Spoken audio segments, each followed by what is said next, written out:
أعوذ بالله من الشيطان الرجيم بسم الله الرحمن الرحيم رب اشرح لي صدري ويسر لي أمري واحلل عقدة من لساني يفقهوا قولي ربي زدنا علما اللهم فقهنا في الدين اللهم إنا نسألك علما نافعا ورزقا طيبا وعملا متقبلا اللهم انفعنا بما علمتنا وعلمنا ما ينفعنا وزدنا علما اللهم إنا نعوذ بك من علم لا ينفع ومن قلب لا يخشع ومن نفس لا تشبع ومن دعوة لا يستجاب لها رب يسر ولا تؤسر وتمم بالخير وبك نستعين يا فتاح يا فتاح اللهم لا سهل إلا ما جعلته سهلا وأنت تجعل الحزن إذا شئت سهلا السلام علیکم ورحمۃ اللہ وبرکاتہ۔ میں آپ سب کا فہم قرآن کے ڈے 131 میں استقبال کرتی ہوں۔ الحمدللہ ہم لوگوں کا کل سورہ مومن یا سورہ غافر شروع ہو چکا ہے، اور ہم لوگ کل سورہ مومن کا انٹروڈکشن ہم لوگوں نے دیکھا کہ اس کا جو ہے نام کس وجہ سے ہے، زمان نزول کیا تھا اس کا، اور اس کے جو ہے بیک گراؤنڈ سے سیرت سے ریلیٹڈ کوئی واقعہ ہے وہ ہم لوگوں نے دیکھا، اور پھر اس کا کنٹینٹ کیا رہیں گا، اس کے ہائی لائٹس کیا ہے ہم لوگ کل دیکھے، اور اس کا ڈویژن ہم لوگوں نے دیکھا۔ تو ہم لوگ اس کو 3 حصوں میں ڈیوائڈ کرے۔ پارٹ 1 جو ہے آیت نمبر 1 سے 22 تک، جو فی الوقت ہمارا چل رہا ہے۔ تو کل ہم لوگ آیت نمبر 3 تک ہم لوگوں نے کمپلیٹ کیا۔ ایون ہم لوگ یہ بھی دیکھے کہ یہاں سے آل حامیم کا سلسلہ شروع ہو رہا ہے، فیملی آف حامیم، ٹھیک ہے۔ تو کتنے سورے ہیں فیملی آف حامیم میں؟ کتنے صورتیں آتی ہیں؟ 7 صورتیں آتی ہیں، ویری گڈ۔ تو آپ لوگوں کا ہوم ورک یہ بھی رہیں گا کہ یہ 7 صورتیں جو اس میں آتی ہیں وہ آپ کو یاد کرنی ہوگی، ٹھیک ہے۔ اب جیسا ہم لوگ دیکھیں کہ یہ سورہ المومن 4th کیٹیگری میں بلانگ کرتا ہے، 4th گروپ سے بلانگ کرتا ہے، اور اس کا مرکزی مضمون توحید ہے۔ اور پریویس سورہ جو سورہ زمر تھا وہاں پر توحید عملی اور اخلاص کے بارے میں دیکھے، وہی ٹاپک یہاں پر بھی کنٹینیو ہوگی، جو ایک دوسرے کو جوڑ کر ایک دوسرے کی، یعنی کہ وہ تاگا ہے جو یہ دونوں صورتوں کو جوڑ کر ایک دوسرے کی جوڑی بناتی ہے، یعنی کہ اخلاص، ٹھیک ہے۔ اپنے آپ کو، اپنے جو ہے دین کو اللہ تعالیٰ کے لیے خالص کر لینا، ایک تو یہ ہے۔ پھر دوسرا اس کا تھیم یہ بھی ہم دیکھیں گے کہ دعوت اللہ کی کس طریقے سے اللہ تعالیٰ کی طرف جو ہے حکم ہے، ایک تو اللہ تعالیٰ کے دین کی طرف دعوت دینا ہے، اور اس کے اندر جو بھی معاملات آتے ہیں اس میں اللہ تعالیٰ کی پر اللہ تعالیٰ ہی کے اوپر بھروسہ کرنا ہے، اور اپنے معاملات کو اللہ کے سپرد کر لینے کا ہے۔ تو اب یہاں پر جیسا ہم لوگوں نے انٹروڈکشن میں دیکھا کہ ایک یونیک سٹائل میں اللہ تعالیٰ کی صفات کا ذکر ہے، تو آیت نمبر 1 سے 3 میں جو کل ہم لوگ دیکھے اس میں اللہ تعالیٰ کی کیا کیا صفات کا ذکر ہے، کیا آپ لوگ بتا سکتے ہیں؟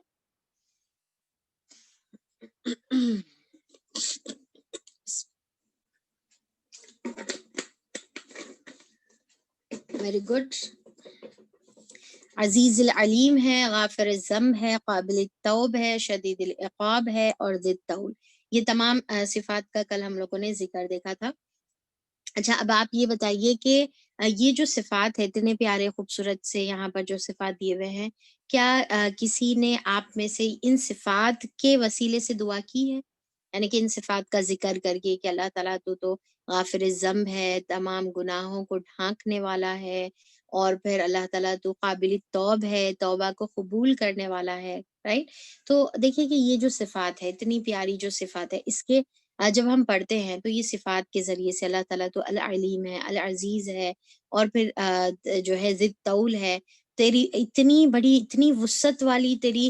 یعنی کہ ہر چیز تیری وسیع ہے، ہر تو فضل کے اعتبار سے وسیع ہے، تو جو ہے رحمت کے اعتبار سے، انعامت دینے کے اعتبار سے، ہر چیز کے اعتبار سے تیری جو ذات ہے وہ بہت ہی طول ہے۔ تو اللہ تعالیٰ تو مجھے فضل سے نواز، احسانات سے نواز، اور پھر انعامات سے نواز، رحمتوں سے نواز۔ تو اس طریقے سے ہم دعا کرنا ہے، اپنے گناہوں کی معافی مانگنا ہے۔ تو اے غافر الذنب، اے قابل التوب، یہ طریقہ ہوتا ہے ناموں سے وسیلہ تلاش کرنا، ٹھیک ہے۔ تو اس کا ہم کو حکم دیا گیا ہے آپ صلی اللہ علیہ وسلم کی احادیث سے کہ آپ اللہ تعالیٰ کے پیارے پیارے جو نام ہے اس کے ذریعے سے ہم کو دعا کرنا ہے. تو یہ جتنی بھی چیزیں ہم لوگ پڑھ رہے ہیں تو اس کو اپنی زندگی میں بھی لانے کی کوشش کریں. جو بھی ہم پڑھے آج ہم جو بھی پڑھ رہے تو ہم یہ دیکھنا ہے کہ میں اس کو پریکٹیکلی اس کو کیسا عمل کروں گی. جیسا ہم جانتے ہیں نا کہ صحابہ اکرام جو آیتیں پڑھتے تھے وہ آیتوں کو جو ہے صرف پڑھتے نہیں تھے بلکہ وہ آیتوں کو اپنی زندگی میں انٹرنلائز کرتے تھے اور آیتوں پر عمل کرتے تھے اور یہ دیکھتے تھے کہ یہ آیت پر کس طریقے سے عمل کیا جائے گا. تو ہم یہاں پر جو جمع ہیں، ہم یہاں پر جو تفسیر پڑھ رہے، ہم یہاں پر آیتوں کی ڈیٹیلز دیکھ رہے، صورتوں کا بیک گراؤنڈ دیکھ رہے، اس کا جو ہے یعنی کہ سیرت سے کنیکشن دیکھ رہے، ہر چیز دیکھ رہے اور پھر ساتھ میں فضیلت، یہ تمام چیزیں تو ہے، پر ہم یہ بھی کرنا ہے کہ ساتھ میں ہم اس کے اوپر عمل بھی کرنے کا ہے. اس کے اوپر جو ہے اپنی زندگی میں یہ والی آیت کو میں اپنی زندگی میں کیسے عمل کروں گی. ہر چیز جو آج جو بھی ہم کلاس میں پڑھے تو ہم کو یہ بھی دیکھنا ہے کہ آج میں جو چیزیں کلاس میں پڑھی اس کے اوپر میں عمل کیسا کروں گی، اس کو کیسا میرے کو دوسروں تک پہنچانا ہے. کل دیکھیے کہ عمر رضی اللہ عنہ کا ایک بہت ہی پیارا اپنے دوست کے بارے میں جو واقعہ دیکھے تھے ہم وہ بھی دیکھے تھے. تو اس کے اوپر بھی کس طریقے سے عمل کرنا ہے کہ جب ہم دوسروں کو دین کی طرف بلائیں گے یا کسی کی اصلاح کریں گے تو بہت ہی محبت اور پیار سے قرآن کے ذریعے سے، آیتوں کے ذریعے سے، اللہ تعالیٰ کی صفات سے امید دلاتے ہوئے، رائٹ، اللہ تعالیٰ کی صفات سے، اللہ تعالیٰ کی رحمتوں سے امید دلاتے ہوئے اور ہلکا سا ایک ڈراوا بھی جو ہے وارننگ بھی دیتے ہوئے جو ہے ہم ان کو اللہ تعالیٰ کی طرف بلانے کا ہے. تو یہاں پر جو عمر رضی اللہ عنہ اللہ تعالیٰ کی جو صفات یہاں پر لکھے، یعنی کہ تین، جیسا ہم کل پڑھے تھے نا کہ تین ہوپ ہے اس کے اندر، کہ غافر الذنب، قابل التوب اور ذی الطول، یہ تین ہوپ ہے اس کے اندر. پر ساتھ میں ایک وارننگ بھی ہے، شدید العقاب، کہ وہ پھر سخت جو ہے سزا دینے والا، یعنی کہ جو بھی تم کریں گے اس کے کانسیکوینسز تمہارے کو دنیا اور آخرت میں بھگتنے پڑیں گے. تو بہت ہی محبت اور پیار سے، دعا کے ساتھ، ہمدردی کے ساتھ، تڑپ کے ساتھ، ٹھیک ہے، یہ بہت امپورٹنٹ ہے کہ واقعی میں سامنے والے کو سیدھے راستے پر لانے کی تڑپ ہمارے اندر ہونی چاہیے اور پھر اللہ تعالیٰ کی رحمت سے امید دلاتے ہوئے. تو ساتھ میں کسی اور کی نصیحت، کسی اور کو نصیحت کرتے وقت بھی یہ آیت کا خیال کرنا اور خود کی اصلاح کرتے وقت بھی اس آیت کا خیال کرنا. تو اس کے اوپر انشاءاللہ عمل کی ہم لوگ نیت کے ساتھ آگے انشاءاللہ بڑھیں گے. تو آگے آیت نمبر 4 ہم لوگ سٹارٹ کرتے ہیں، جس میں اللہ تعالیٰ فرماتے ہیں کہ کچھ لوگ جو ہے اللہ تعالیٰ کی آیت میں جھگڑے نہیں کرتے مگر صرف وہ لوگ جنہوں نے کفر کیا ہے. ما یجادل فی آیات اللہ الا الذین کفروا، کہ جو لوگ اللہ تعالیٰ کی اللہ تعالیٰ سے کفر کرتے ہیں وہ لوگ کیا کرتے ہیں، ان کی صفت کیا ہے کہ وہ اللہ تعالیٰ کی آیت میں جھگڑا کرتے ہیں. فلا تغررک تقلبہم فی البلاد، اور تم کو اے نبی کریم صلی اللہ علیہ وسلم اس کے بعد دنیا کی ملکوں میں ان کی چلت پھرت تمہیں کسی دھوکے میں نہ ڈالے. تو اب یہاں پر دیکھیے کہ یہ آیت میں اللہ تعالیٰ بتا رہے کہ جو کافر ہیں ان کی صفت کیا ہے. ان کی صفت یہ ہے کہ وہ جدال کرتے ہیں اللہ تعالیٰ کی آیتوں میں جو ہے اللہ تعالیٰ کی جدال کرتے ہیں. جدال کا کیا مطلب ہے؟ جدال کا مطلب یہ ہے کہ کسی پر غالب آنے کے لیے مباحثے کرنا، یعنی کہ سامنے والے سے جیتنے کے لیے، سامنے والے سے جو ہے سامنے والے پر غالب آنے کے لیے بحث کرنا، مباحثہ کرنا یا لڑائی جھگڑا کرنا. تو اللہ تعالیٰ کی آیت کے ساتھ لڑائی جھگڑا کرنا کا کیا مطلب ہے؟ یعنی کہ اللہ تعالیٰ کی آیتوں کو لے کر اس میں بحثیں کرنا، اس میں نکتہ چینی کرنا، اس میں جو ہے اعتراضات کرنا، تو اس کی جو ہے ٹوہ میں لگ جانا، آیتوں کو کریدنا، الٹے اعتراضات کرنا، منہ شگافی کرنا، کج بحثی کرنا، ٹھیک ہے، یا پھر جو ہے نئے اس کے معنی نکالنا، آیتوں پر کرٹیسزم کرنا. جس طریقے سے ہے نا اللہ تعالیٰ کی آیت کا مطلب کیا ہے؟ آیت کا مطلب کیا ہے کہ جو شرعی احکامات ہے، ٹھیک ہے، حلال اور حرام اللہ تعالیٰ نے جو بتایا ہے، حدود جو اللہ تعالیٰ نے بتائے ہیں، اللہ تعالیٰ کی جو نشانیاں ہیں، اللہ تعالیٰ جو نیکی اور گناہ کا جو کرائٹیریا اللہ تعالیٰ نے رکھا ہے. جس طریقے سے فار ایگزامپل جیسا اللہ تعالیٰ نے سود کے بارے میں بتا دیا، دیا، شراب کے بارے میں بتا دیا، یا پھر جو ہے حجاب کے بارے میں بتا دیا، 4 شادی کے بارے میں ہے، رجم کی سزا ہے، زنا کی سزا ہے، یا پھر جس طریقے سے حدود اللہ تعالیٰ نے رکھے نا، حد جاری کرے ہیں، وراثت کی تقسیم کے بارے میں، یہ تمام چیزوں کے بارے میں کیا ہے بحثیں کرنا، یا پھر اس میں نکتہ چینی کرنا، اس میں اعتراضات کرنا، اس کے غلط غلط معنی نکالنا، ٹھیک ہے، یا پھر ایک آیت کو دوسری آیت سے جو ہے جدال کرنا، یعنی کہ ایک آیت ہے اس کا ایک معنی ہے، ٹھیک ہے، اب قرآن کے اندر کوئی ایسی آیت نکالنا جو ظاہری اعتبار سے ایسا لگے کہ وہ اس آیت کے خلاف جا رہی ہے، اب دیکھو یہ آیت میں تو یہ بتا رہے اللہ تعالیٰ، اب وہ آیت میں وہ بتا رہے، تو اس طریقے سے ڈاؤٹس کریٹ کرنا، لوگوں کے دلوں میں کیا کرنا، ڈاؤٹس کریٹ کرنا، لوگوں کو جو ہے دین سے، قرآن سے پھیرنے کے لیے اس کے اندر جو ہے اس سے جھگڑے کرنا، تو یہ کس کی صفت اللہ تعالیٰ بتا رہے کہ یہ ایک کافر کی صفت ہے، کیونکہ قرآن جو ہے اللہ تعالیٰ نے کس لیے نازل فرمایا، قرآن ہدایت کے لیے نازل فرمایا اللہ تعالیٰ، اس کو قرآن کو پڑھنا ہے، اور قرآن کو پڑھ کر اپنے زندگی میں روشنی لانا کا ہے، اپنی زندگی کو یا اپنے آپ کو اندھیروں سے نکال کر روشنی کی طرف، نور کی طرف، اجالوں کی طرف جو ہے لے کے جانے کا، یہ ہدایت والی کتاب ہے، یہ جھگڑا کرنے والی کتاب نہیں ہے۔ تو اب دیکھیے کہ اللہ تعالیٰ بتا رہی، ایک تو یہ کافروں کا طرز عمل ہے، اور آپ صلی اللہ علیہ وسلم کے زمانے میں لوگ اس طریقے کا عمل کرتے تھے، جو کفر کرتے تھے، جو کافر تھے، پر آج افسوس کی بات یہ ہے کہ ہمارے جو مسلمان ہیں تو اب الگ الگ جو ہے، یعنی کہ یا تو فرقوں میں بٹے ہوئے ہیں، یا پھر اپنے آپ کو جس طریقے سے ہے نا کہ ماڈرن کچھ مسلمان ہیں آج کل جو کیا کر رہے کہ سائنس کے روشنی میں اسلام کو پرکھنے کی کوشش کر رہے، اور جو سائنس جو پروف کر چکی ہے، اور تو وہ چیزوں کو، قرآن کی ویسی چیزوں کو مان رہے ہیں، اور جو آج سائنس پروف نہیں کری ہے تو اس کا انکار کر رہے ہیں، تو دیکھو یہ کیسے ہو سکتا ہے، یہ کیسے پاسبل ہے، تو اس طریقے کی باتیں کرنا، ایسی تنقیدیں کرنا، تو اللہ تعالیٰ بتا رہے کہ یہ قرآن اگر تم اس طریقے سے تنقیدیں کرو گے تو یہ تو کافروں کا طرز عمل ہے، یہ تو مومن کا طرز عمل نہیں ہے، کیونکہ مومن تو جب قرآن پڑھتا ہے تو ایک ایک آیتوں سے اپنے لیے ہدایت تلاش کرتا ہے، اور ایک ایک آیت سے اپنی اصلاح کرتے جاتا ہے، اور وہ نیکی کی طرف بڑھتا ہے، اور گناہوں سے رکنے کی کوشش کرتا ہے، وہ اللہ تعالیٰ کا ایک ایک آیتوں کے ذریعے سے اللہ کا تقرب حاصل کرتا ہے، نہ کہ اس میں لڑائی جھگڑا کرتا ہے، پر یہاں پر کیا ہے کہ آج لوگ قرآن کے آیتوں سے لڑ رہے ہیں، اور قرآن کے آیتوں سے ایک دوسرے سے بحثیں کر رہے ہیں، تکرار کر رہے ہیں، اور پھر ایک دوسرے کو نیچا دکھانے کی قرآن کے آیتوں کے ذریعے سے ایک دوسرے کو گمراہ پروف کرنے کی کوششیں کر رہے ہیں۔ دیکھیے ایک مرتبہ کا واقعہ ہے جس میں جو ہے آپ صلی اللہ علیہ وسلم ایک مرتبہ دیکھتے ہیں کہ دو لوگ آپس میں قرآن کے ذریعے سے لڑ رہے ہیں، یعنی کہ ایک شخص ایک قرآن کی آیت کہتا ہے اور دوسرا شخص دوسری آیتیں کہتا ہے، تو جب آپ صلی اللہ علیہ وسلم یہ دیکھے تو آپ صلی اللہ علیہ وسلم کو اتنا زیادہ اس بات پر رنج ہوا اور غصہ آیا کہ آپ صلی اللہ علیہ وسلم کا چہرہ لال ہو گیا، اور آپ صلی اللہ علیہ وسلم نے فرمایا کہ تم سے پہلے کی قوم اسی وجہ سے ہلاک ہوئی کہ وہ کتاب میں اختلاف اور جدال کرتی تھی، یعنی کہ جو کتاب اللہ تعالیٰ نے ہدایت کے ذریعہ دیا تھا اس میں اختلاف کرنا شروع کر دیے تمہارے سے پہلے کی قوم نے، اور اس کے ذریعے سے جو ہے لڑتے تھے آپس میں، ایک دوسرے سے جو ہے لڑتے تھے، اور ایک دوسرے پر فتوے لگاتے تھے، ایک دوسرے پر گمراہیوں کے، کفر کے، اور پھر جو ہے غلط جو ہے غیر مقلد کے، اس طریقے کے جو ہے فتوے لگاتے تھے۔ تو لہٰذا ہم کو یہ آیت سے کیا سبق ملتا ہے کہ آیتیں ہماری اللہ تعالیٰ نے ہدایت کے لیے نازل فرمائے، نہ کہ آپس میں جدال کرنے کے لیے، آپس میں لڑائی جھگڑا کرنے کے لیے اللہ تعالیٰ نے نازل نہیں فرمائے، اور ایسا کرنا کس کی صفت ہے؟ ایسا کرنا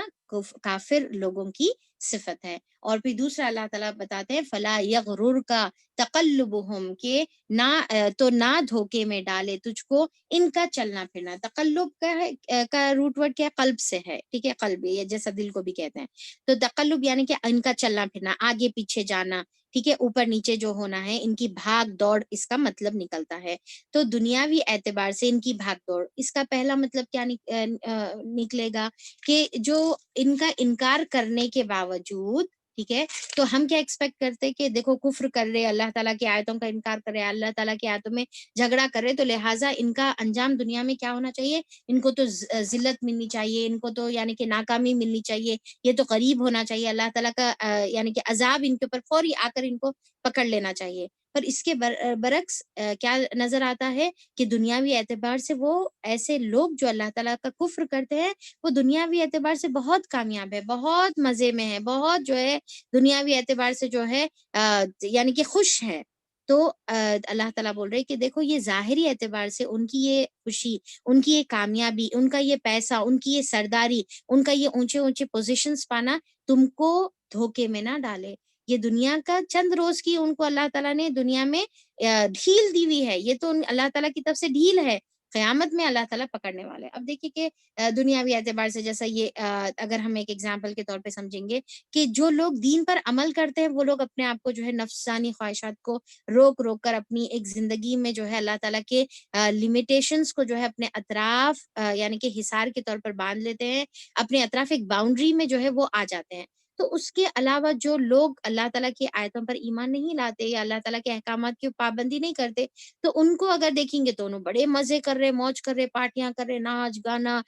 کھیلنا کودنا، گھومنا پھرنا، ان کو نہ نماز کی ٹینشن ہے، نہ طہارت کی فکر ہے، نہ حجاب کی فکر ہے، نہ جو ہے لباس کی فکر ہے۔ انہوں جو چاہے وہ دنیا میں موج اور مستی کر رہے، کوئی ان کو جو ہے سونے کا ٹائم کا جو ہے پابندی نہیں ہے، اٹھنے کے ٹائم کی پابندی نہیں ہے، کھانے میں روک ٹوک نہیں ہے، جو چاہے وہ کھائیں، جو چاہے وہ پیے۔ تو ایسا دکھتا کہ اب کیا مزے ہیں ان کے، اور ہم ہیں کہ اللہ تعالیٰ کی حدود میں جو ہے بندے ہوئے ہیں۔ تو اس اعتبار سے کسی ہو سکتا جس کا دل تھوڑا سا دنیاوی اعتبار پر جھکا ہوا ہے تو ان کا دل جو ہے تھوڑا سا غمگین ہو سکتا کہ یہ دیکھو ان کچھ مزے ہیں نا، انہوں جو ہے دنیا میں فل مزے کر لے رہے۔ تو اللہ تعالیٰ بتا رہے کہ یہ چیز تمہارے کو جو ہے دھوکے میں نہیں ڈالنا کہ انہوں جو ہے کیا مزے کر رہے، بلکہ آخرت کے اعتبار سے اگر تم دیکھو گے تو ایکچولی گھاٹے میں اور نقصان میں، بہت بڑے نقصان میں وہ مبتلا اپنے آپ کو کر رہے ہیں۔ اور دوسرا یہ آیت کا مطلب یہ بھی نکلتا ہے کہ جو تمہارے اگینسٹ وہ بھاگ کر دوڑ کر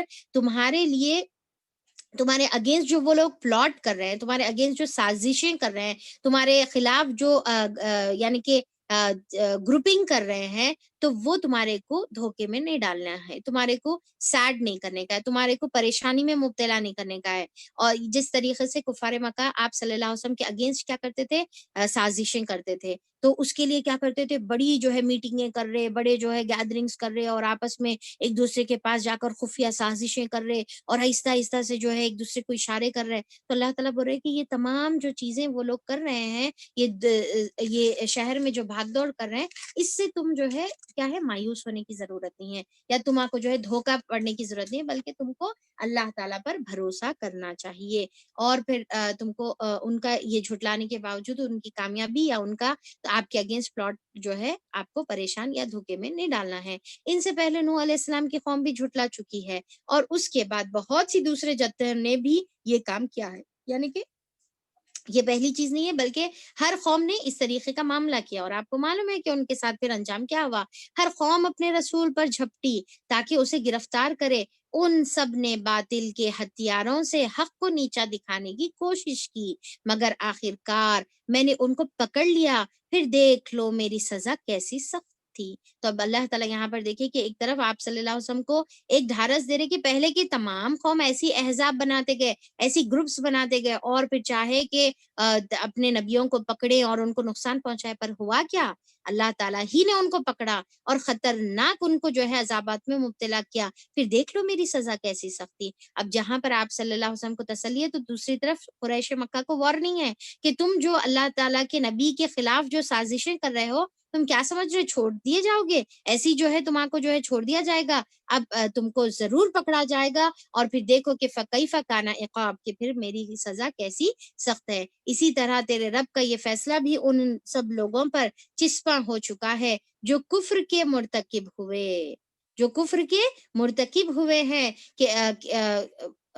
کہ وہ واصل جہنم ہونے والے ہیں، یعنی کہ ان کو پھر جہنم ہی رسید کیا جائے گا، ان کو جہنم میں ہی پھینک دیا جائے گا، جو بھی کفر کریں گے یا پھر جو اللہ تعالیٰ کی آیتوں کا انکار کریں گے، یا اس میں اعتراضات کریں گے، یا اس میں بحثیں کریں گے۔ دیکھیے کہ قرآن کے جو احکامات ہے اس کے اندر مومن کا شعار، مومن کا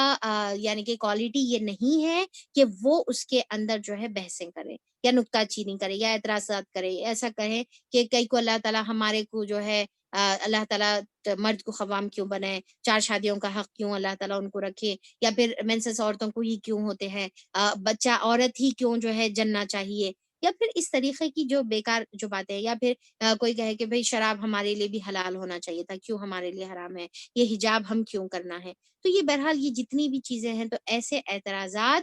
کیا ہے، ایک مومن کی صفت نہیں ہے کہ وہ یہ کہے۔ دنیا میں تو اللہ تعالیٰ نے آزمائش کے طور پہ بھیجا ہے، دنیا میں اللہ تعالیٰ ٹیسٹ لے گا، الگ الگ احکامات، الگ الگ اللہ تعالیٰ ڈوز اینڈ ڈونٹس کے ساتھ ٹیسٹ لے گا۔ آپ کے لیے ڈوز یہ ہے کہ جس طریقے سے نیند میں اٹھنا ہے اور آپ کو نماز پڑھنا ہے، ٹھیک ہے، آپ کو اپنے ہی مال میں سے صدقہ کرنا ہے اور زکوٰۃ نکالنا ہے، یہ آپ کے کرنے کے کام ہے۔ کچھ ہے ڈونٹس کہ آپ کو یہ اور یہ اور یہ چیز اللہ تعالیٰ نے آپ کو حرام رکھی ہے، آپ کو یہ نہیں کرنے کا ہے۔ تو مومن کا کام کیا ہے کہ مومن اس کو قبول کر لے، اس میں اعتراضات یا الٹے الٹے جو ہے اس کے معنی، الگ الگ معنی یا بحثیں یا کرٹک اس کے اندر جو ہے نہ کرے، بلکہ یہ سمجھے کہ یہ دنیا میرے لیے کیا ہے، امتحان کی جگہ ہے، یہ دنیا میرے لیے جو ہے عمل کرنے کی جگہ ہے، محنت کرنے کی جگہ ہے، اور پھر اللہ تعالیٰ کے سامنے جھکنے اور سرنڈر کرنے پر ہی آخرت میں اجر ہے۔ آخرت میں اصل اللہ تعالیٰ مومن کے لیے جنت رکھے، دنیا تو قید خانہ ہے، دنیا میں تو آپ کو جو ہے بہت سارے حدود میں رہنا ہے، اور آخرت میں اللہ تعالیٰ نے موج اور مستی کے لیے جو دل چاہے، دل فریب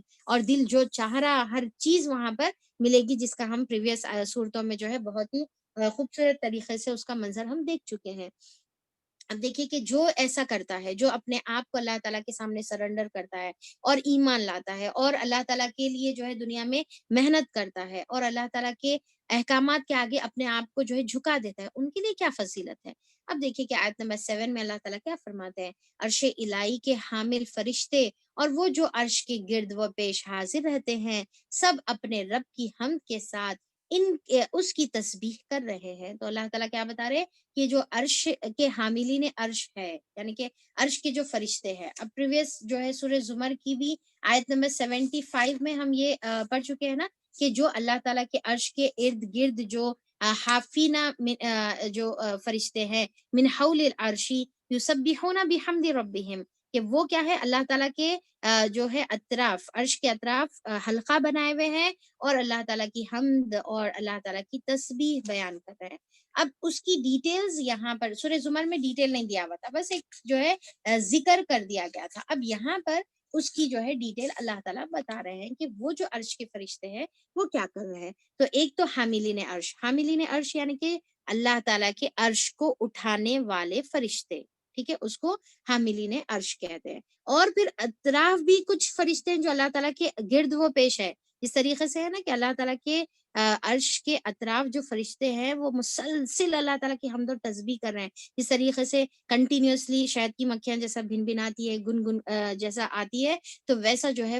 عرش کے جو فرشتے اطراف جو فرشتے ہیں وہ مسلسل اللہ تعالیٰ کی حمد و تسبیح کر رہے ہیں۔ اور سورہ حاقہ کی آیت نمبر 17 میں آتا ہے کہ اللہ تعالیٰ وہاں پر ذکر کرتے ہیں کہ اللہ تعالیٰ کے عرش کے فرشتے کتنے ہیں، 8 فرشتے اللہ تعالیٰ کے ہیں۔ آیت نمبر 17 میں سورہ حاقہ کی اللہ تعالیٰ فرماتے ہیں وَيَحْمِلُ عَرْشَ رَبِّكَ فَوْقَهُمْ يَوْمَئِذٍ ثَمَانِيَةٌ، کہ کتنے ہیں، 8 فرشتے اس دن اللہ تعالیٰ کے عرش کو تھامے ہوئے رہیں گے۔ تو یہ جو 8 فرشتے، اور وہ فرشتے کیسے، اب سوچئے کہ ایک تو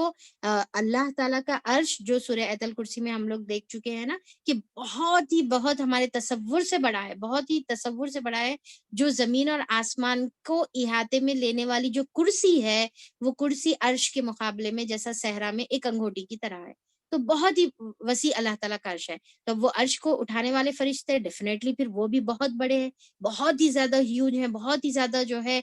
بڑے ہیں، جس کے بارے میں آپ صلی اللہ علیہ وسلم کی ایک حدیث سے ہم کو اس کا ایک اندازے کے طور پہ میں بتانا چاہ رہی ہوں کہ آپ صلی اللہ علیہ وسلم نے فرمایا کہ حاملین عرش کے جو فرشتے ہیں انہوں اتنے ہیوج ہے، اتنے بڑے ہیں کہ ان کے کان کی لو سے کندھے تک کا جو فاصلہ ہے، یعنی کہ کان سے سمجھے کہ کندھے تک کا جو فاصلہ ہے، جو درمیان کا جو فاصلہ ہے، وہ 700 سال کی مسافت کا فاصلہ ہے، یعنی کہ 700 ایئرس کی مسافت کا فاصلہ ہے۔ تو اب امیجن کریے کہ وہ فرشتے کتنے زیادہ بڑے ہیں، اور پھر ایک تو بڑے ہیں اور دوسرا اللہ تعالیٰ کے بہت مقرب ہیں، اللہ تعالیٰ کے بہت قریب ہیں، ٹھیک ہے، اللہ تعالیٰ کے بہت ہی کلوز ہیں۔ اور اسپیشل ہیں. تو وہ فرشتے کیا کر رہے ہیں؟ اللہ تعالیٰ بتا رہے ہیں کہ کوئی اللہ تعالیٰ کی تسبیح کرو یا نہیں کرو، کوئی اللہ تعالیٰ کی حمد بیان کرو یا نہیں کرو، اللہ تعالیٰ کے پاس کئی فرشتے ہیں، حاملین عرش ہے، اس کے گرد و پیش رہنے والے فرشتے ہیں جو مسلسل اللہ تعالیٰ کی حمد کے ساتھ اللہ کی تسبیح کر رہے ہیں. تو اتنے نیک فرشتے جو مسلسل جس کی زبانوں سے ذکر ہے، اور اللہ تعالیٰ کے اتنے کلوز فرشتے اور کیا کر رہے ہیں اللہ تعالیٰ یہاں پر بتاتے ہیں. وہ اس پر ایمان رکھتے ہیں. پہلی چیز کیا ہے؟ وہ اس پر ایمان رکھتے ہیں. اور دوسرا، اور ایمان لانے والوں کے حق میں دعائیں مغفرت کر رہے ہیں. دیکھیے اب یہ اتنی پیاری اور خوبصورت بات ہے کہ وہ جو فرشتے مسلسل اللہ کی حمد اور تسبیح بیان کر رہے ہیں، تو ساتھ میں اللہ تعالیٰ کی حمد اور تسبیح کے ساتھ ساتھ اور کیا کر رہے ہیں؟ اللہ تعالیٰ کے جو مقرب جو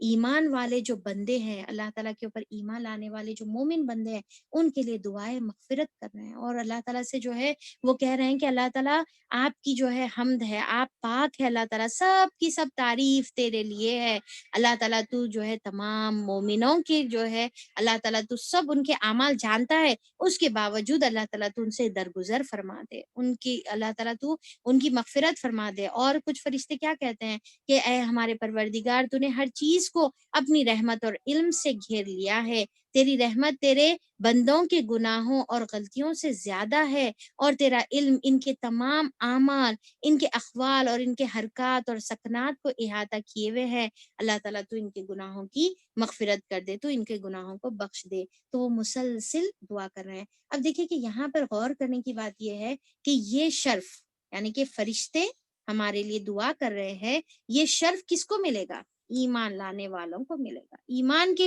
وجہ سے یہ اتنا اونچا مقام مل رہا ہے. دیکھیے ہم چاہتے ہیں نا کہ ہمارے لیے جو ہے لوگ دعا کرے، ہمارے لیے، ہم اکثر لوگوں کو کہتے ہیں نا آپ ہمارے لیے دعا کریے. اکثر جو ہے ہم ملتے وقت لوگوں کو کہتے ہیں، بعض وقت ایک تو ڈائلاگ کے طور پہ کہتے ہیں، یا پھر بعض وقت جو ہے شعوری طور پہ کہتے ہیں کہ آپ پلیز آپ جو ہے میرے لیے دعا کریے. اب یہاں پر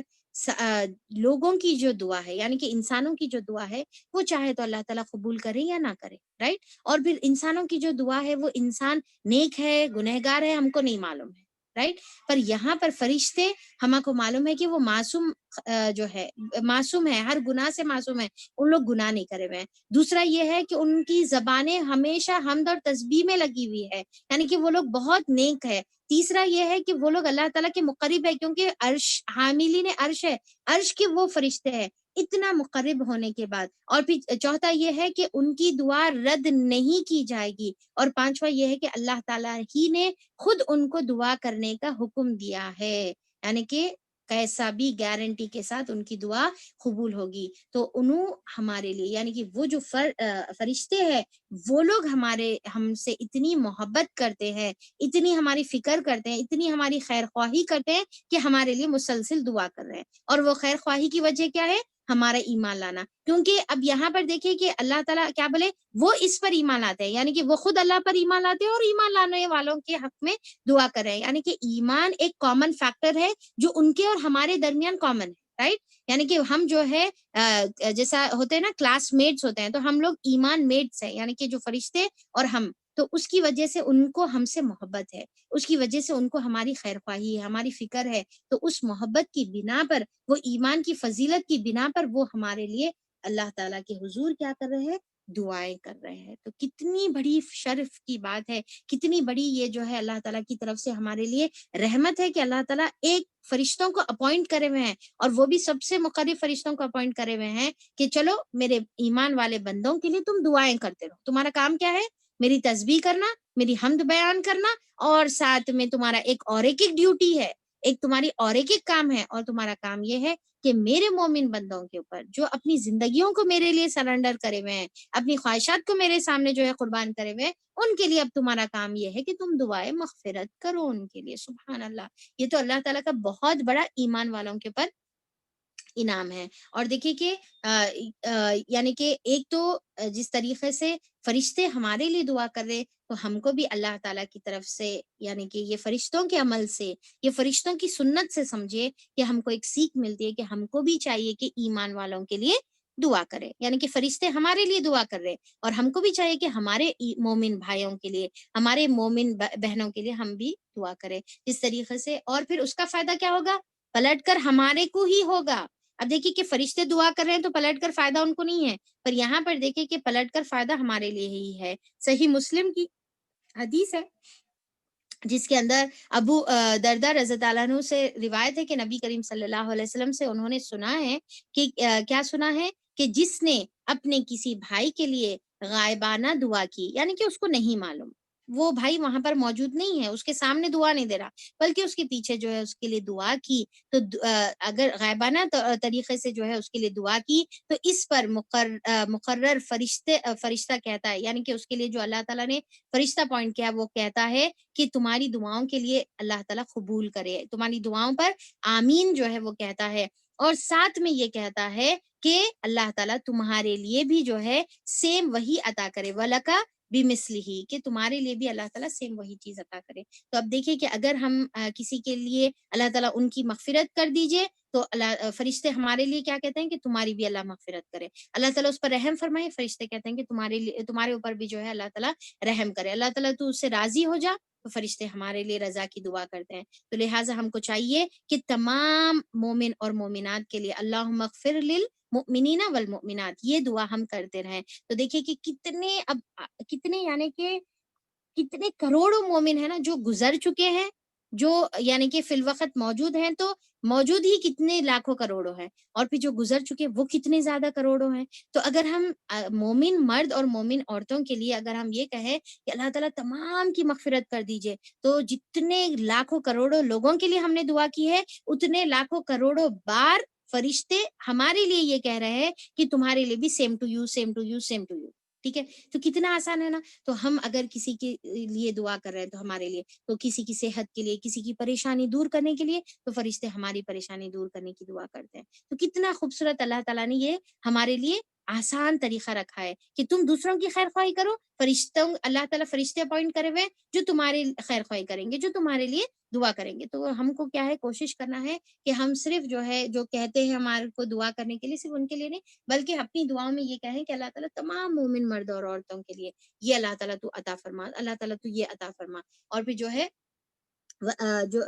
جو احیاء ہے اور جو اموات ہے، جو زندہ ہیں اور جو مرے ہوئے ہیں، یہ بھی ہم اگر اس کے اندر انکلوڈ کر لیں گے تو تمام کے تمام لوگوں کی دعائیں پلٹ کر ہم کو، ان کو بھی لگے گی اور پلٹ کر ہم کو بھی لگے گی۔ اور کیا کہتے ہیں فرشتے، اور کیا دعا کرتے ہیں کہ صرف دعائیں مغفرت نہیں کرتے، مزید دعا کر رہے ہیں۔ دیکھیے وہ کہتے ہیں اے ہمارے رب تو اپنی رحمت اور اپنے علم کے ساتھ ہر چیز پر چھایا ہوا ہے۔ اب دیکھیے کہ کیا ایٹیکیٹس ہے فرشتوں کی دعا کرنے کا طریقہ، ہم دیکھیے کہ فرشتے کیا کر رہے ہیں، اللہ تعالیٰ کی تعریف کر رہے، کیا تعریف کر رہے کہ ربنا وسعت کل شیء رحمہ و علما، کہ اللہ تعالیٰ تیری اے ہمارے پروردگار تو اپنی رحمت اور اپنے علم کے ساتھ ہر چیز کو گھیرا ہوا ہے، ہر چیز جو ہے، ہر چیز پر تیری رحمت اور تیرا علم چھایا ہوا ہے، یعنی کہ اللہ تعالیٰ کی تعریف بیان کر رہے، اللہ تعالیٰ کی حمد بیان کر رہے۔ تو ہم کو بھی کیا سلیقہ سیکھنے کو ملتا ہے کہ جب ہم اللہ تعالیٰ سے دعا کریں تو پہلے اللہ تعالیٰ کی تعریف کرے، اللہ تعالیٰ کی صفات بیان کرے،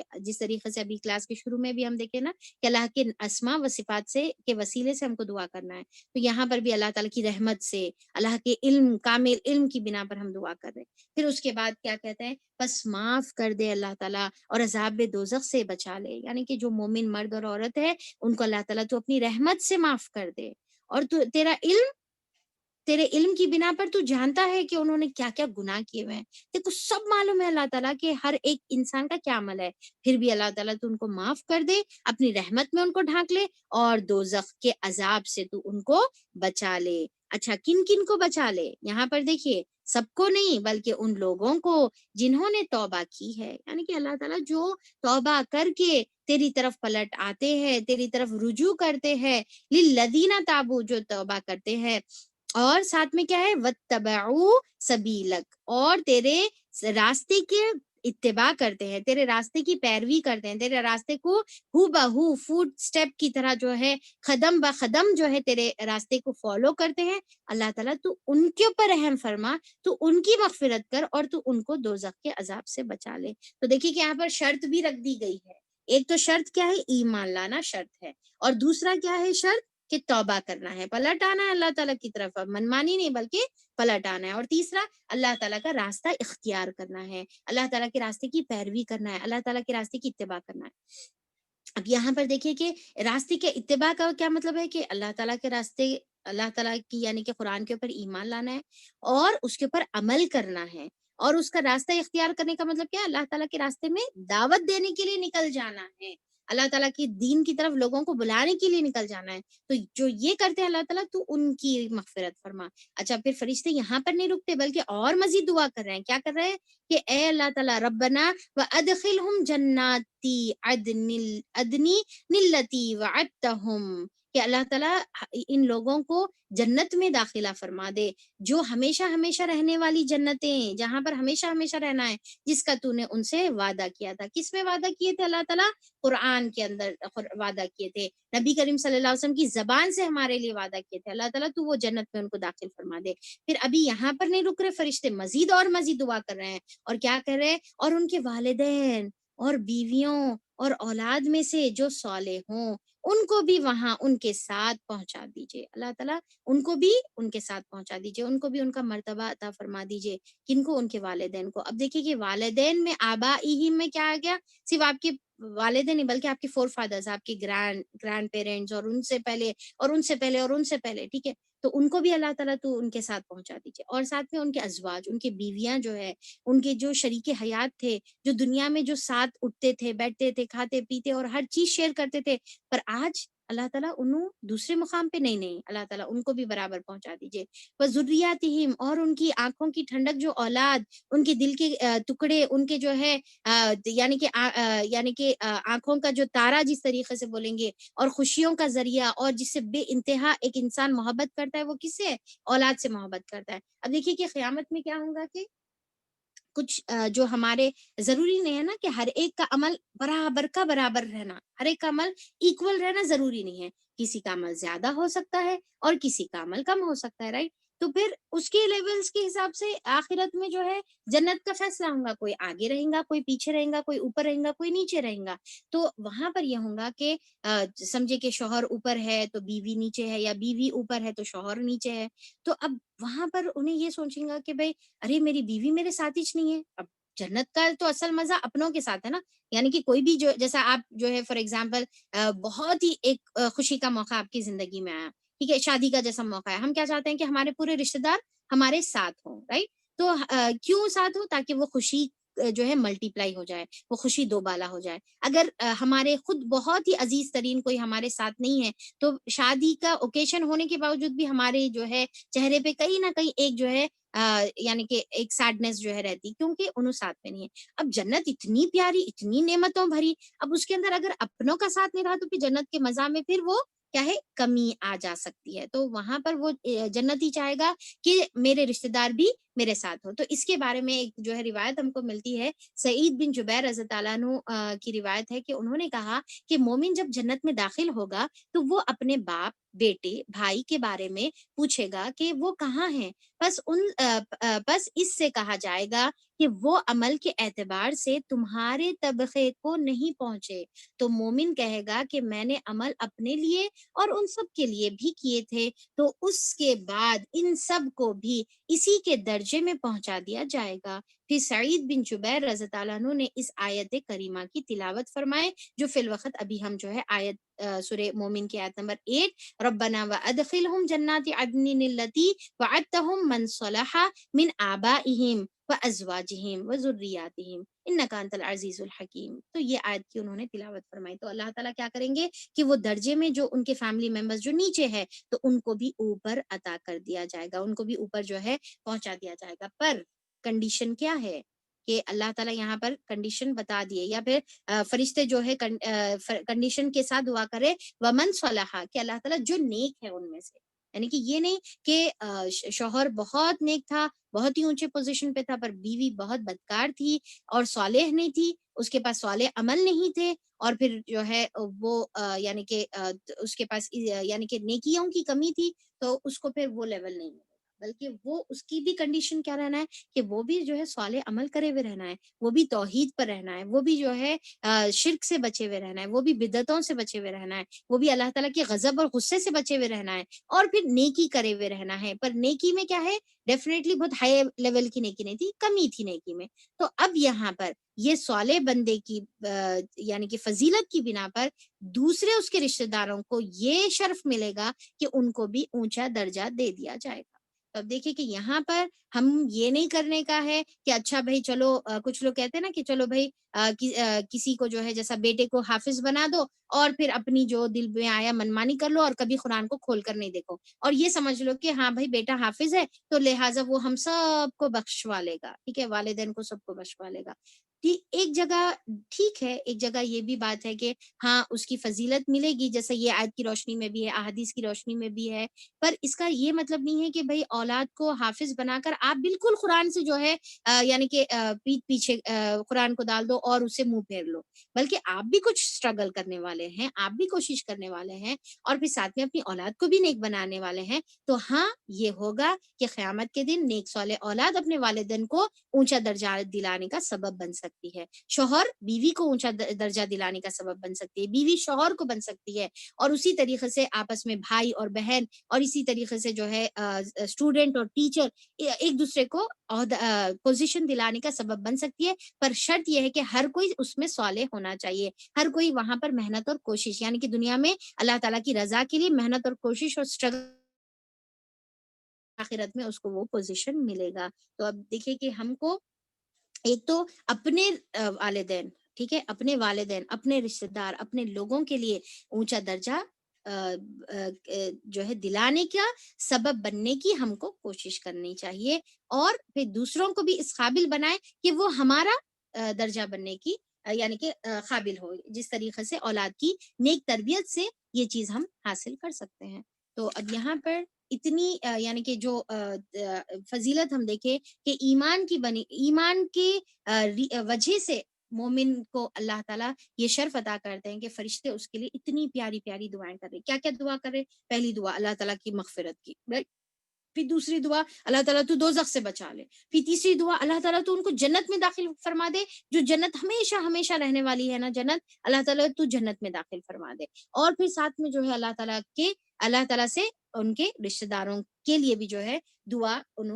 فرشتے جو ہے کرتے ہیں۔ سورہ طور کی آیت نمبر 21 میں بھی ہم آگے انشاءاللہ دیکھیں گے، جب سورہ طور ہم پڑھیں گے تو آیت نمبر 21 میں بھی آتا ہے کہ جو لوگ ایمان لائے اور ان کی اولاد ایمان کے ساتھ ان کے پیچھے پیچھے چلی، یعنی کہ جو خود ایمان لے کے آئے پھر ان کی اولاد کیا کری، ان کے ایمان میں ان کے پیچھے پیچھے چلی، یعنی کہ ان کو فالو کری، وہ خود بھی ایمان لے کر آئی، وہ خود بھی جو ہے محنت اور کوشش کری، ہم ان کی اولاد کو بھی ان کے ساتھ جنت میں ملا دیں گے، اور ان کے لیے ان کے عمل سے کچھ بھی کم نہ کریں گے۔ تو اللہ تعالیٰ یہاں پر سورہ طور کی آیت نمبر 21 میں کیا فرما رہے کہ اولاد اگر فالو کری، سیم ویسے ہی طرز عمل اختیار کری جیسا نیک والدین اختیار کرتے ہیں، تو اولاد کو بھی اللہ تعالیٰ وہ پوزیشن عطا کریں گے جو نیک صالح والدین کو ملے گا، اور اسی طریقے سے وائس ورسا یہاں پر آیت نمبر 8 میں بتا دیا گیا ہے، اور ساتھ میں فرشتے آخری میں کیا کہتے ہیں، انک انت العزیز الحکیم، اللہ تعالیٰ بے شک تو بہت ہی زبردست ہے، یعنی کہ قادر مطلق ہے اور حکمت والا ہے، حکیم ہے۔ اچھا، یہاں پر یہ آیت میں فرشتوں کی دعا کا جو ذکر ہے، اس کے علاوہ کئی احادیث ملتے ہیں جس میں فرشتوں کی دعاؤں کا ذکر ہم کو ملتا ہے۔ آپ لوگ بھی جو ہے کئی احادیث سنے ہوں گے نا جس میں فرشتے دعا کرتے ہیں کچھ لوگوں کے اوپر، تو کسی کو معلوم ہے اس میں سے کوئی ذکر کر سکتے ہیں کہ کن لوگوں پر اللہ تعالیٰ دعا کرتے ہیں، فرشتے دعا کرتے ہیں، مغفرت کی دعا ہے یا رحمت کی دعا ہے؟ کوئی ایک بتا سکتے ہیں کوئی حدیث کی روشنی میں؟ دماغ لگائیے، کہاں سنے تھے؟ ہاں ٹھیک ہے، ویری گڈ، صدقہ، ویری گڈ، اور سحر کھانے والے پر، ویری گڈ، سوتے وقت وضو کرنے والے پر، ویری گڈ، ماشاء اللہ، بارک اللہ، اور دوسروں کے لیے دعا کرنے والے پر، ٹھیک ہے، ابھی جو حدیث گزری، ٹھیک ہے، گڈ، فجر میں اوکے، فجر کی تلاوت کے لیے جو دعا کرتے ہیں، ٹھیک ہے، ویری گڈ، اور اللہ کی محفل پر، ٹھیک ہے، ماشاء اللہ، بارک اللہ، اللہ کی محفل جو ذکر کے لیے جمع ہوتے ہیں تو ان کے لیے دعا کرتے ہیں، اور نماز کے بعد ذکر کرنے کے اوپر، ٹھیک ہے، اوکے. تو چلیے کچھ یہ تمام چیزیں آپ لوگ لکھ لے سکتے, یہ تمام چیزیں لکھ لے سکتے. بہت ساری ہے, کچھ میں ذکر کروں گی جو آلریڈی آپ لوگ بھی یہاں پر ماشاءاللہ بتا چکے ہیں. کہ ایک تو پہلی چیز جو اللہ تعالیٰ کے راستے میں علم حاصل کرنے کے لیے جو شخص نکلتا ہے, ٹھیک ہے, تو راستے میں اللہ تعالیٰ جیسا حدیث میں آتا ہے نا کہ فرشتے اس کے لیے پر بچھا لیتے ہیں, اور پھر دعائے مغفرت ان کے لیے کون کون کرتے ہیں, ہوا کے پرندے اور پرند اور چرند اور سمندر کی مچھلیاں, بلوں کی چونٹیاں اور تمام فرشتے ان کے لیے مغفرت کی دعا کرتے ہیں. یہ کس کے لیے ہے؟ جو اللہ تعالیٰ کے راستے میں علم حاصل کرنے کے لیے نکلتا ہے. یعنی کہ جیسا آپ فی الوقت اللہ تعالیٰ کے راستے میں علم حاصل کرنے کے لیے نکلے ہوئے ہیں, ضروری نہیں ہے کہ علم حاصل کرنے کے لیے نکلنا کا مطلب کیا ہے گھر سے باہر ہی نکلیں. یعنی کہ آپ پوری چیزیں جلدی جلدی وائنڈ اپ کر لیے اور فوری سے قرآن لے لیے اور لے کر جو ہے بیٹھے, تو فی الوقت کیا ہے آپ اللہ تعالیٰ کے راستے میں علم کے لیے نکلے ہوئے ہیں. جیسا ابو ہریرہ رضی اللہ عنہ کی جو ہے یہ حدیث ہے جس میں ان سے روایت ہے, یہ حدیث کے دمشق میں انہوں جب مقیم تھے تو ایک شخص بہت دور دراز کے مقام سے ان کے پاس آیا ایک مسئلہ پوچھنے کے لیے. تو وہ ان سے پوچھتے ہیں کہ اچھا تم یہ جو مسئلہ میرے پاس پوچھنے آئے ہو, کیا تمہارا کچھ اور بھی کام تھا دمشق میں جو تم آئے ہوئے ہیں یہاں پر مسئلہ پوچھنے کے لیے, ساتھ میں پھر سوچے کہ بھائی کام بھی کر لو اور ساتھ میں مسئلہ بھی پوچھ لو. تو وہ شخص کہتے ہیں کہ نہیں, میں صرف اور صرف یہ مسئلہ پوچھنے کے لیے آیا ہوں, کوئی میرے کو ضرورت نہیں ہے, کوئی میرے کو کام نہیں ہے, کوئی میرے کو یہاں پر حاجت نہیں ہے سوائے یہ مسئلہ آپ سے دریافت کرنے کے لیے, کیونکہ مجھے معلوم پڑا تھا کہ ابو ہریرہ رضی اللہ عنہ کے پاس اس کا حل ہے. تو پھر جب انہوں جو ہے اس کا حل تو بتاتے ہیں پر ساتھ میں یہ بشارت بھی دیتے ہیں کہ جو اللہ کے راستے میں نکلتا ہے ان کے لیے یہ اللہ تعالیٰ کے فرشتے اور تمام مخلوق ان کے لیے دعا کرتی ہیں. اور جو محفل اللہ تعالیٰ کے ذکر میں جو لوگ بیٹھے ہوئے رہتے ہیں تو ان کے لیے فرشتے دعا کرتے ہیں, رحمتوں سے ڈھانک لیتے ہیں, ان کے اوپر سکینت نازل ہوتی ہے, رائٹ. تو یہ والی بھی حدیث ہم کو ملتی ہے. دوسرا یہ ہے کہ جو آپ صلی اللہ علیہ وسلم پر درود بھیجتا ہے تو اللہ تعالیٰ ایک فرشتہ اپوائنٹ کرتا ہے ان کے لیے کہ وہ مسلسل وہ شخص کے لیے بھی جو ہے سیم اسی طریقے سے دعا کرتا ہے جیسا ہم جو ہے دعا کر رہے ہیں آپ صلی اللہ علیہ وسلم کے لیے درود بھیج کر. پھر چوتھا یہ ہے کہ وہ شخص جو نماز کے بعد ذکر میں بیٹھا ہوا رہتا ہے اور اپنی جگہ سے نہیں اٹھتا ہے یا پھر دوسرے نماز کے انتظار میں بیٹھا ہوا رہتا ہے تو اس کے لیے بھی فرشتے دعا کرتے ہیں. سحری کھانے والے پر کے لیے دعا کی جاتی ہے, اور ساتھ میں وہ روزے دار جو سب لوگ کھا رہے, ٹھیک ہے, ان کے اطراف جو ہے سب لوگ کھا رہے پر وہ اکیلا روزے سے ہے, اور پھر وہ روزہ رہنے کی وجہ سے وہ نہیں کھا سک رہا بلکہ اطراف کے لوگوں کو دیکھ رہا کہ ہر کوئی اپنی مزے کی جو ہے ضرورتیں کو پورا کر رہے ہیں اور وہ ایک ہی اپنے آپ کو روکا ہوا ہے. تو ایسے شخص کے لیے بھی اللہ تعالیٰ کے فرشتے ایسے شخص کے لیے بھی جو ہے دعائیں کرتے ہیں اور اس کے لیے بھی جو ہے رحمتوں اور مغفرت کی دعا کرتے ہیں. اور وہ شخص جو اللہ تعالیٰ کی راہ میں مال خرچ کرتا ہے, ٹھیک ہے, تو اس کے علاوہ حدیث ایکچولی ایسی ہے کہ اللہ تعالیٰ کے 2 فرشتے روز صبح اور شام یہ اعلان کرتے ہیں یا یہ دعا کرتے ہیں کہ اللہ تعالیٰ تو ان کو عطا فرما جو تیرے بندوں کو عطا کر رہے ہیں. یعنی کہ جو مال تیرے راستے میں خرچ کر رہے ہیں اللہ تعالیٰ تو ان کے اوپر خرچ کر, اور جو اللہ تعالیٰ تیرا دیا ہوا مال کو تیرے راستے میں خرچ کرنے سے روک رہے ہیں اللہ تعالیٰ تو بھی ان کے اوپر خرچ کرنے سے تو بھی روک دے اور ان کے مال کو ضائع اور برباد کر دے. یعنی کہ فرشتے دعا بھی کر رہے ہیں اور ساتھ میں فرشتے بدعا بھی کر رہے ہیں, اور صبح شام اسی طریقے سے فرشتے دعا کرتے رہتے ہیں مال خرچ کرنے والے پر. اور جو شخص عیادت کے لیے نکلتا ہے, اور ایک حدیث میں کیا آتا ہے کہ اگر کوئی شخص جو ہے عیادت کے لیے کسی اپنے مسلمان بھائی کی عیادت کے لیے نکلتا ہے تو 70,000 فرشتے, کتنے 70,000 فرشتے اس کے لیے اگر وہ صبح نکلا ہے تو شام تک اس کے لیے دعائیں مغفرت کرتے ہیں, اور اگر وہ شام میں نکلا ہے تو وہ صبح تک دعائیں مغفرت کرتے ہیں. دیکھیے کہ آج ہم یہ جتنے بھی چیزیں سن رہے ہیں یہ سننے کے لیے نہیں ہے بلکہ اس کو سن کر عمل کرنے کے لیے. اور ساتھ میں اور ایک روایت میں یہ بھی آتا ہے کہ جو شخص رات میں سونے سے پہلے وضو کرتا ہے تو رات بھر فرشتے اس کے لیے مغفرت کی یا پھر اس کے ہر پلٹنے پر اور اس کے جو ہے رات بھر سونے پر اللہ تعالیٰ اس کے لیے دعا کرتے ہیں, اللہ تعالیٰ سے دعا کرتے ہیں. اور پھر آیت الکرسی کے اوپر بھی جو ہے فضیلت میں ملتا ہے کہ اس کے اوپر بھی فرشتہ پوائنٹ ہوتا ہے اس کی حفاظت اور محافظت کے لیے. اور پھر جو شخص لڑائی کے ٹائم پر خاموشی اختیار کرتا ہے اور اپنے غصے کو قابو کرتا ہے, ٹھیک ہے, وہ کاظمین الغیظ والا عمل کرتا ہے, تو ایسے شخص کے لیے بھی جو ہے فرشتہ ایک اس کے لیے مسلسل مغفرت کی یا رحمت کی دعا کرتا ہے. جیسا ہم کو ایک واقعہ معلوم ہے نا ابو بکر رضی اللہ عنہ کا اور آپ صلی اللہ علیہ وسلم کا، کہ ایک شخص آتا ہے اور ابو بکر رضی اللہ عنہ کو بہت گالی گلوچ کرتا ہے اور بہت ہی بری باتیں کرتا ہے، تو ابو بکر رضی اللہ عنہ خاموش ہوتے ہیں، غصے کو ضبط کرتے ہیں اور لڑائی جھگڑا نہیں کرتے بلکہ اپنے آپ کو کنٹرول کرتے ہیں. تو آپ صلی اللہ علیہ وسلم مسکراتے رہتے ہیں. اس کے بعد پھر وہ شخص جو ہے آپ صلی اللہ علیہ وسلم کو بری باتیں کہنا شروع کرتے ساتھی. اب ابو بکر رضی اللہ عنہ کو برداشت نہیں ہوتا کہ بھائی مجھ سے کہہ دے تو کوئی مسئلہ نہیں، ابو نبی کو کہہ دے تو پھر آپ کو برداشت نہیں ہوا، تو آپ آؤٹ آف محبت اور آؤٹ آف جو ہے ریسپیکٹ اور جذبے سے جو ہے آپ اس کو واپس جو ہے ریپلائی کرتے ہیں. تو آپ صلی اللہ علیہ وسلم کا چہرہ ایک دم سے جو ہے چہرہ بدل جاتا ہے آپ صلی اللہ علیہ وسلم کا، اور پھر آپ صلی اللہ علیہ وسلم خاموش ہو جاتے ہیں اور وہاں سے چلے جاتے ہیں. تو پھر ابو بکر رضی اللہ عنہ کنفیوز کیسا کیوں ہوا؟ تو پھر آپ صلی اللہ علیہ وسلم سے جب پوچھتے ہیں تو آپ بتاتے ہیں کہ جب تم خاموشی اختیار کرے ہوئے تھے تو ایک رحمت والا فرشتہ تمہارے پاس آیا ہوا تھا اور تمہارے لیے دعا کر رہا تھا. جیسے تم نے منہ کھولا، جیسے تم نے پلٹا کر جواب دیا اور اپنے غصے کو جو ہے یعنی کہ جو غصہ تمہارے قابو میں تھا اس کو جو ہے تم نے توڑ دیا وہ غصے کو، اور تم نے بات زبان کھولی، تو پھر وہ رحمت والا فرشتہ وہاں سے چلا گیا. تو دیکھیے کہ کتنی بڑی بات ہے نا یہ، مطلب یہ کتنا یعنی کہ میں سمجھتی ہوں کہ بہت ہی ڈیفیکلٹ والا عمل ہے کہ جب سامنے والا آپ کو بری باتیں کہہ رہا ہے اور آپ اس کے اوپر خاموشی اختیار کریں اور اپنے غصے کو پی لے اور جو ہے لڑائی جھگڑا نہ کرے، تو پھر ہمارے لیے ایک فرشتہ موجود وہاں پر ہمارے لیے دعا کرتا ہے. تو یہ تمام احادیث تھے، اور بھی بہت سے ہوں گے.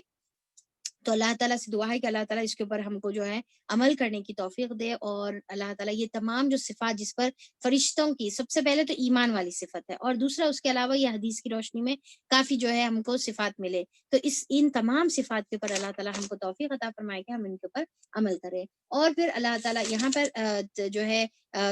کیا ہے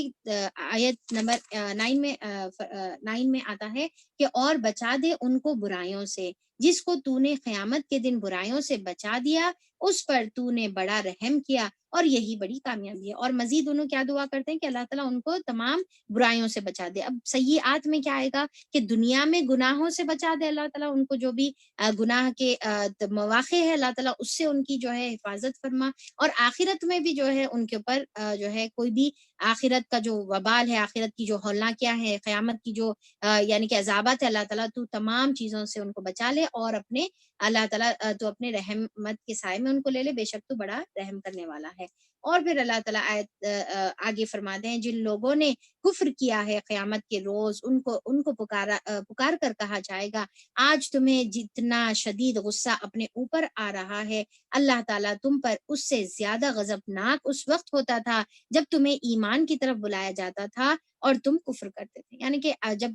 قیامت کے دن، جیسا ہم دوسرے آیتوں میں پڑھے نا کہ قیامت کے دن کافر جو رہے گا، کافر جو شخص رہے گا، وہ اتنا اپنے اوپر غضبناک ہوگا، اتنا اپنے اوپر جو ہے اس کو غصہ آئے گا کہ وہ اپنی جو ہے اپنے انگلیوں کو چبا چبا کر وہ بولے گا کہ کیوں میں یہ عمل کرا، کیوں میں اس کو دوست بنایا، کیوں میں ایسی کمپنی میں رہا، کیوں میں ایسے برے کام کرتا رہا. تو اس کو بہت زیادہ جو ہے اپنے اوپر غصہ آئے گا، رائٹ. تو پھر وہ جب غصہ آئے گا تو اللہ تعالیٰ ان کو یہ بولیں گے کہ اچھا آج تمہارے کو اپنے اوپر غصہ آ رہا، اتنا غصہ آ رہا کہ تم اپنی انگلیاں جو ہے چبا لے رہے. اللہ تعالیٰ کو اس سے زیادہ تمہارے اوپر غصہ آتا تھا جب تمہارے کو ایمان کی طرف پکڑ پکڑ کے بلایا جاتا تھا اور تم کفر کرتے تھے. تب دیکھیے کہ اللہ تعالیٰ کا یہ غصہ بھی کس وجہ سے، اللہ تعالیٰ کی محبت کی بنا پر ہے کہ اللہ تعالیٰ نہیں چاہتے کہ اپنے بندوں کو جو ہے جہنم میں ڈالے. تو اللہ تعالیٰ بتا رہے کہ اس سے زیادہ اللہ تعالیٰ کو غصہ آتا تھا. تو دیکھیے کہ آج جب ہم اللہ تعالیٰ کی طرف ہم کو بلایا جاتا ہے اور ہم اللہ تعالیٰ کی طرف جو ہے جانے سے رک کر گناہ کی طرف جب ہم بڑھتے ہیں تو اللہ تعالیٰ ہم پر ایکچولی ناراض ہوتے ہیں، اللہ تعالیٰ ہم پر ایکچولی غضبناک ہوتے ہیں. تو ہم کو اس سے بچنے کی کوشش کرنے کا ہے. اور وہاں پر کیا ہے کہ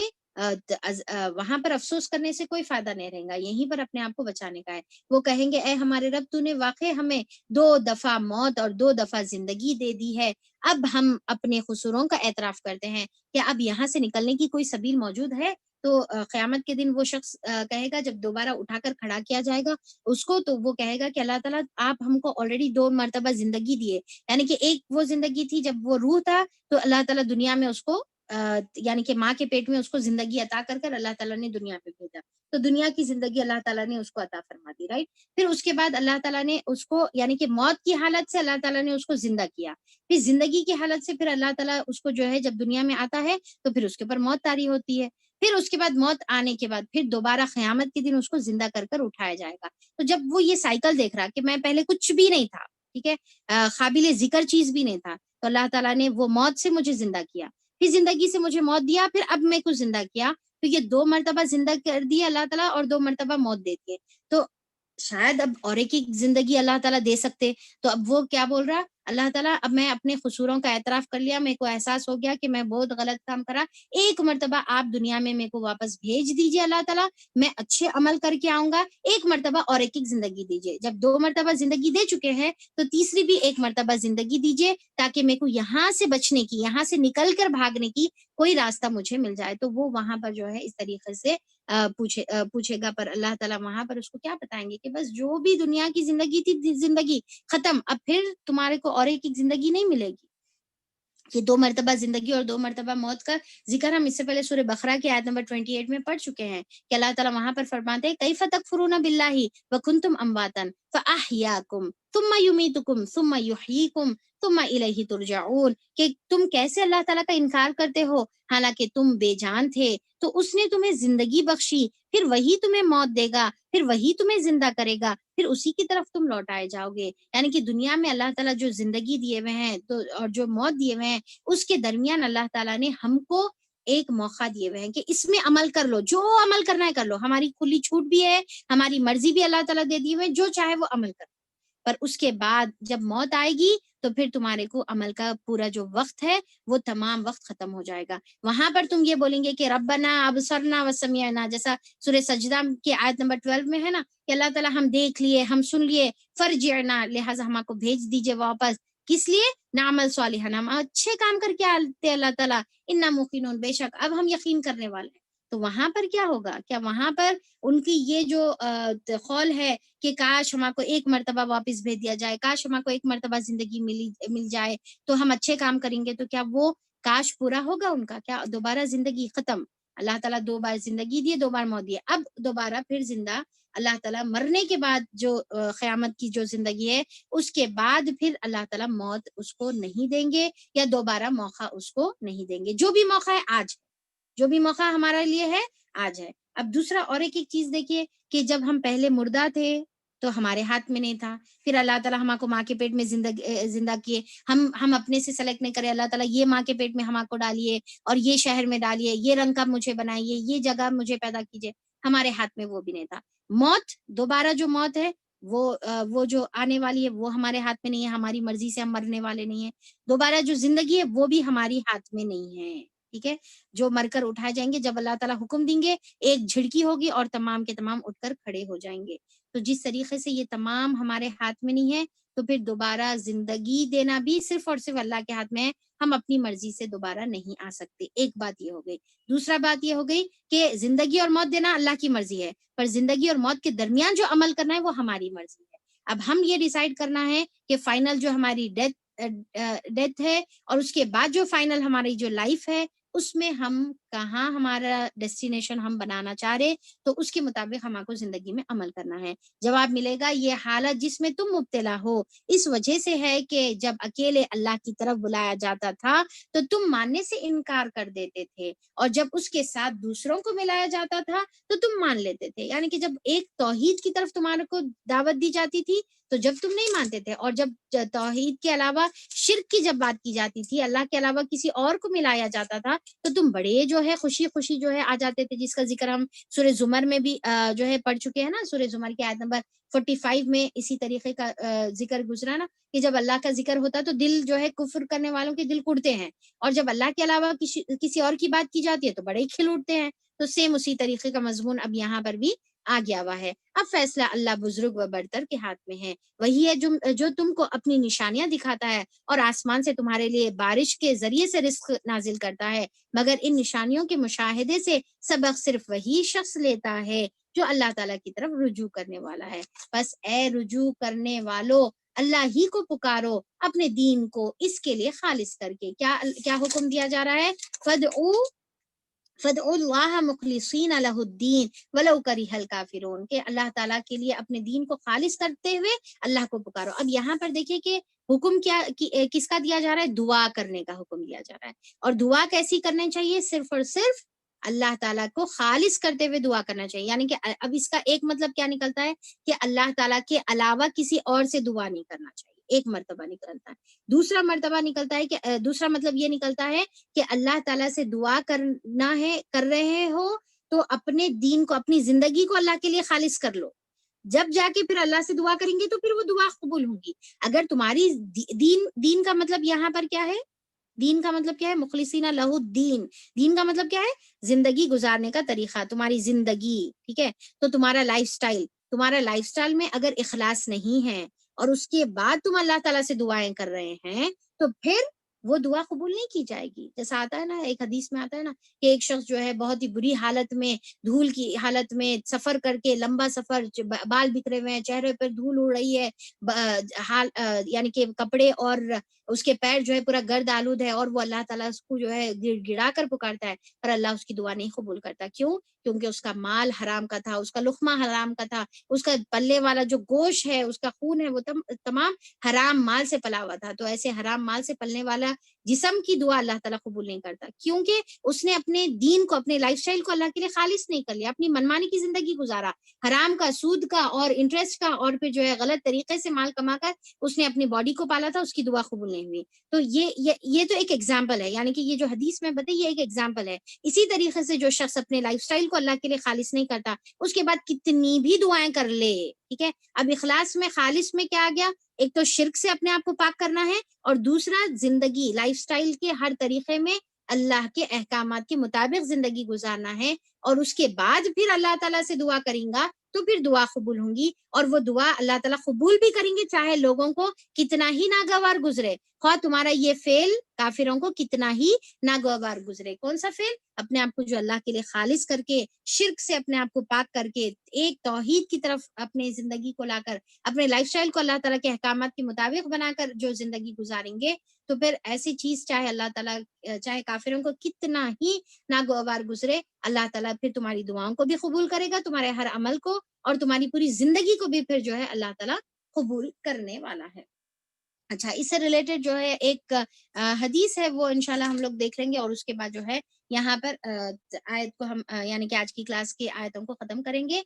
جس کے بارے میں آتا ہے عبداللہ بن جبیر رضی اللہ عنہ سے جو ہے ایک حدیث آتی ہے کہ عبداللہ بن جبیر رضی اللہ عنہ ہر نماز سے سلام پھیرنے کے بعد یہ دعا پڑھا کرتے تھے. کیا دعا ہے؟ لا الہ الا اللہ وحدہ لا شریک لہ لہ الملک ولہ الحمد وہو علی کل شیء قدیر لا حول ولا قوت الا باللہ. یہ ایزی ہے نا؟ چوتھا کلمہ ہو گیا، پھر لا حول ولا قوت الا باللہ ہو گیا، پھر لا الہ الا اللہ ولا نعبد الا ایاہ ولہ النعمت ولہ الفضل ولہ الثناء الحسن لا الہ الا اللہ مخلصین لہ الدین ولو کرہ الکافرون. یہ جو اب بھی آیت جو ہم پڑھے نا، یہ دعا میں سیم وہی آیت دی ہوئی ہے کہ کیا ہے؟ لا الہ الا اللہ، لا الہ الا اللہ مخلصین لہ الدین ولو کرہ الکافرون. اس کا ترجمہ اسکرین پہ دیا ہوا ہے، ترجمہ آپ لوگ جو ہے بعد میں پڑھ لیجئے. بہت ہی یعنی کہ توحید والا جو ہے پورا جو کلمات ہے وہ پورے توحید والے کلمات ہے. اور اس کے بعد عبداللہ بن جبیر رضی اللہ عنہ نے فرمایا کہ ان کلمات کو نبی کریم صلی اللہ علیہ وسلم بھی ہر نماز کے بعد پڑھا کرتے تھے. اسے امام مسلم نے، ابو داؤد، نسائی نے جو ہے روایت کیا ہے. تو ہم بھی کوشش کریں کہ ہم بھی یہ دعا کو نماز کے بعد کی سنتوں میں جو ہم پڑھتے ہیں، بہت ساری دوسری دعائیں، تو یہ بھی دعا ایڈ کر لیں اور اس کی بھی پابندی سے پڑھنے کی کوشش کریں انشاءاللہ. تو چلیے آیت نمبر 14 تک ہم لوگ یہاں پر ختم کرتے ہیں، اور اس کے بعد نیکسٹ انشاءاللہ ہم لوگ کل آگے بڑھیں گے. تو اللہ تعالیٰ سے دعا ہے کہ اللہ تعالیٰ ہم کو توفیق عطا فرمائے کہ ہم اپنی زندگی کو صرف اور صرف اللہ تعالیٰ کے لیے خالص کر لے، اپنی عبادتوں کو اللہ کے لیے خالص کر لے، اپنی دعاؤں کو اللہ کے لیے خالص کر لے، صرف اور صرف اللہ سے دعا مانگنے والے بنے، کسی اور کو پکارنے والے نہ بنے. اور پھر اللہ تعالیٰ ہماری پوری زندگی تیری اطاعت اور فرما برداری میں گزرنے والی بن جائے. اللہ تعالیٰ قیامت کے دن دوبارہ زندگی کی دعائیں کرنے پر اللہ تعالیٰ زندگی نہیں ملنے والی ہے۔ اللہ تعالیٰ ہم کو توفیق عطا فرما کہ آج جو زندگی اور جو وقت اور جو لمحات زندگی کے ہمارے پاس موجود ہے، اللہ تعالیٰ اس کی قدر کرنے والا بنا، اس کو ضیاع کرنے سے، اس کو بیکار کرنے سے، اس ٹائم ویسٹ کرنے سے اللہ تعالیٰ تو ہماری حفاظت فرما۔ ہر ایک لمحہ جو ہم موت کی طرف بڑھتے چلے جا رہے ہیں، جو ہمارے اختیار میں نہیں ہے، اللہ تعالیٰ وہ موت کو ہم کو کیسا بھی فیس کرنا ہے، پر وہ مرنے سے پہلے اللہ تعالیٰ تجھ کو راضی کرنے کی توفیق اللہ تعالیٰ تو ہم کو عطا فرما دے۔ یا الہ العالمین، اللہ تعالیٰ تو ہمارے اندر ایسے صفات پیدا فرما اور ایسا ایمان پیدا فرما جس کی وجہ سے ہم فرشتوں کی دعاؤں کے مستحق بن جائیں، اور وہ بھی کون سے؟ حاملین عرش، مقرب فرشتوں کی دعاؤں کے مستحق بن جائیں، اور تمام وہ صفات جو آج ہم نے حدیث میں پڑھی ہے، اللہ تعالیٰ وہ تمام صفات کو بھی ہم اپنے اندر پیدا کرنے کی توفیق عطا فرما دے۔ اللہ تعالیٰ ہم کو ہمارے والدین کے لیے ثواب جاریہ اور ان کو اونچا مقام دلانے والا ہم کو بنا دے، اور ہماری اولاد کو ہمارے لیے ثواب جاریہ اور ہمارے لیے اونچا مقام جو ہے حاصل کروانے کی توفیق عطا فرما۔ اللہ تعالیٰ تو ہم کو صالحین میں شامل فرما دے۔ اللہ تعالیٰ تو ہم کو معاف فرما دے، دوزخ کے عذاب سے بچا لے۔ اللہ تعالیٰ جنت جو ہمیشہ ہمیشہ رہنے والی جگہ ہے، جس کا تو نے ہم سے وعدہ کیا، اللہ تعالیٰ وہ جنت ہم کو عطا فرما دے۔ اللہ تعالیٰ تو ہم کو توفیق دے کہ اللہ تعالیٰ ہم اپنے بھائیوں کے لیے، مومن مرد اور مومن عورتوں کے لیے دعا کرنے والے ہم اللہ تعالیٰ بن جائیں، اور اللہ تعالیٰ ہم کو توفیق عطا فرما کہ جو آیتیں تو نے ہمارے لیے نازل فرمائی ہیں، جو احکامات، جو حدود اللہ تعالیٰ تو نے ہمارے لیے نازل فرمائی ہیں، اس کو جو کا تو مانے، اس کے اندر بحث سے نہ کریں، اس کے اندر جدال نہ کریں، اور کافروں کی طرح روش اختیار نہ کریں۔ تمام احکامات کو جو کا تو مان کر، اس کے اوپر عمل کر اپنی زندگی کو تیرے سامنے سرنڈر کرنے کی توفیق عطا فرما دے۔ یا الہ العالمین، تو غافر الذنب ہے، تو قابل التوب ہے۔ اللہ تعالیٰ ہم تیری طرف پلٹتے ہیں، رجوع کرتے ہیں، اللہ تعالیٰ تو ہمارے گناہوں کو معاف فرما دے، ہمارے ذنب کو ہم سے دور کر دے، ہمارے ذنب کو ڈھانک دے، اور ہماری توبہ کو قبول فرما دے، اور ہم پر طویل رحمتیں اور احسانات اور نعمتیں اور انعامات کا اللہ تعالیٰ تو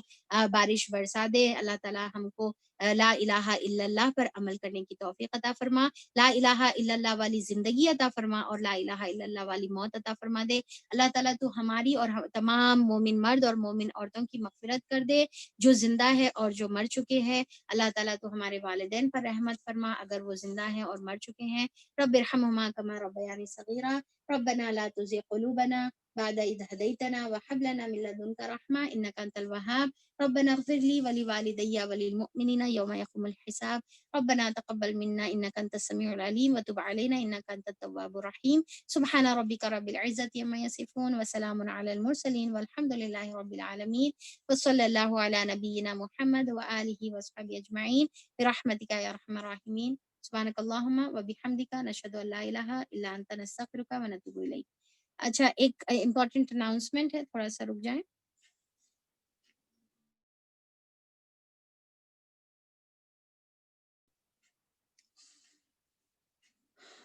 اچھا،